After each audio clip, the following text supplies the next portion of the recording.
Welcome to ITD news channel.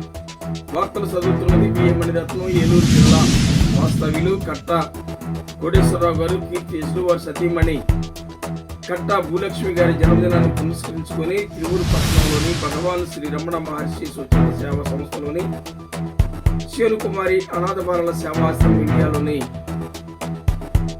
అన్నదాన కార్యక్రమాన్ని నిర్వహించారు. అనంతరం కేక్ కట్ చేసుకుని వచ్చారు. వారి కుమారులు యేసుబాబు పెద్ద కుమారుల గురించి ఆశ్రమ వాసులు ప్రార్థన చేశారు. వారిని వారి కుటుంబాన్ని భగవంతుడు ఆయురారోగ్యాలు, అష్టైశ్వర్యాలు, భోగభాగ్యాలు, సిరి సంపదలు, పాడి పంటలు ఎల్లవెల్లా కలిగించాలని భగవంతుడిని ప్రార్థించారు.